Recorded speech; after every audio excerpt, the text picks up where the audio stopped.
Hi guys, my name is Johnny.kyunghwo and today I've got a longer form video for you because I wanted to show off some of the stuff that I've picked up while I've been in Korea.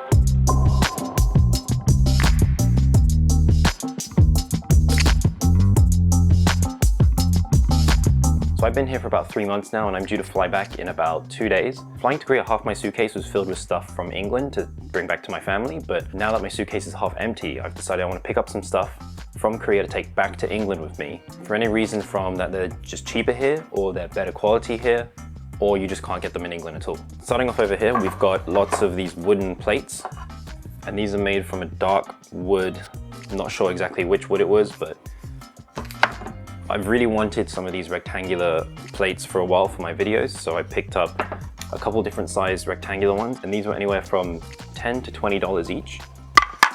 I've also got from the same wood a more rounded, almost round like egg-shaped plate as well. I picked up a bamboo cutting board because personally something about bamboo that I really like, and this one gives me very like Asian vibes with the little feet that prop it up. It's also got this like 3-section design where it's bright, dark, bright. It's all been attached together using these joints made from what look like bow ties, I think. And I personally just really like the look of it, so I picked that up and it was pretty cheap, maybe about $10 to $20. While we're on the topic of wood, I've also picked up a whole bunch of these different wooden utensils. So I've got two of these chopstick and spoon sets, which is made from a very similar dark wood to the wooden plates. These were about $6 each, so I picked up 2 of those. I was visiting my parents and we drove out to this market where they had all sorts of different stalls, and one of them was a woodworking shop and had tons of this woodworking stuff. So I picked up these 2 sets.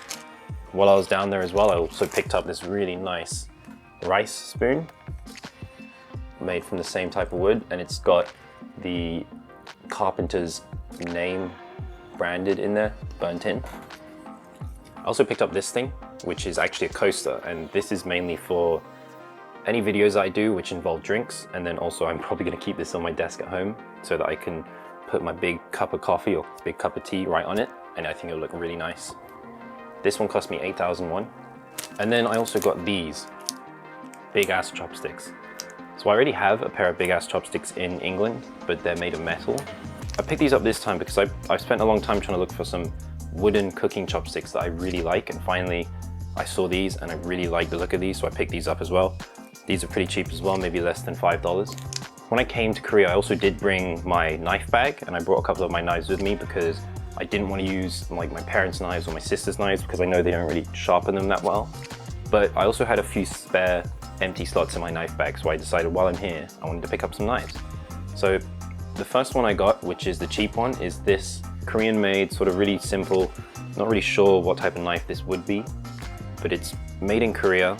It's just made from cheap metal, and this thing cost like not even $10.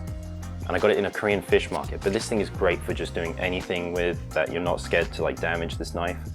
That's why I want to pick this up, and it honestly, it's a good size. The handle, maybe I can do something with the handle to make it a bit more comfortable. Maybe like I could shape it into sort of like more of a hand shape, but it fits nice, it's nicely balanced, and you can cut really well with it. So the more expensive knife I got while I was in Korea is this Yamagiba Japanese sushi knife.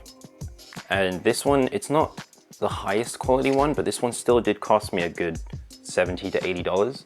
It's made from stainless steel, which is not the best, but this is my first time buying one of these knives, and stainless steel is really easy to take care of. So it's a good start for me, and eventually I will upgrade or get another one, maybe made out of carbon steel or Damascus steel, and that one I really want to put some money into.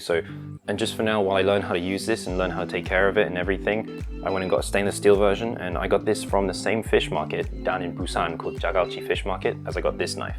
I actually bought them from the same person. Next up, moving into bowls and stuff, I got more of these wooden bowls. These from the same place as these other wooden plates. So I've got a small one and a big one, and these again were anywhere from $10 to $20 each. I also picked this up actually for a video, and this is just a stainless steel, really thin sort of noodle bowl, which are really popular here in Korea, and these are really cheap. This is like $4 or $5. I really wanted to get one of these, and they're a little bit more expensive in England, so I figured I'd buy it here while I could, because you can just buy these in a lot of the supermarkets. And this is honestly the best thing for eating cold noodles and hot noodles as well. And I love to use these in the videos because I like the way the stainless steel sort of reflects off of the lights that I have in my kitchen in England. These I've used in a few videos already here in Korea. These I didn't actually buy. These my parents already had, but because I can't get these that cheap in England, they gave me these. So I have 5 of them here. And they're just great for sort of putting scraps or even putting ingredients in. So I got 5 of those to take back with me.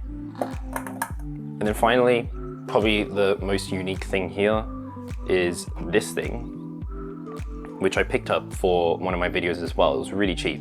If you check out my video where I made yuzu kosho, this is basically designed for like grinding up vegetables and fruits.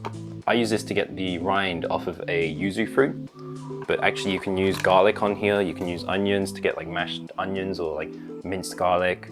It's even got a small section here with these smaller holes for things like garlic, and you've got the bigger ones here for onion. It comes with this little like bottom bowl catch thingy, which it fits perfectly into. Has a nice handle for holding it steady, and then a nice little spout for when you want to pour off liquid. And that's really convenient, keeps things tidy, minimize mess and all that kind of stuff. So that was maybe $2 or $3 just from a Korean supermarket. So this was just a general overview of everything I bought in Korea, and it's my first time doing a video like this in this long format. So let me know in the comments down below what you thought about it. Also let me know which one of these you think is your favorite, and if you want me to explain some more about any of these particularly. I probably will be doing a video when I go back to England on this knife and sharpening it, because straight from the market, I'm not really happy with how sharp these knives are. So I will be going home to my whetstones back in England and sharpening these a bit more. So make sure you subscribed, make sure you turn on the notification button so that you see all those videos coming up, and all of the shorts I'm going to be making featuring all of these products as well.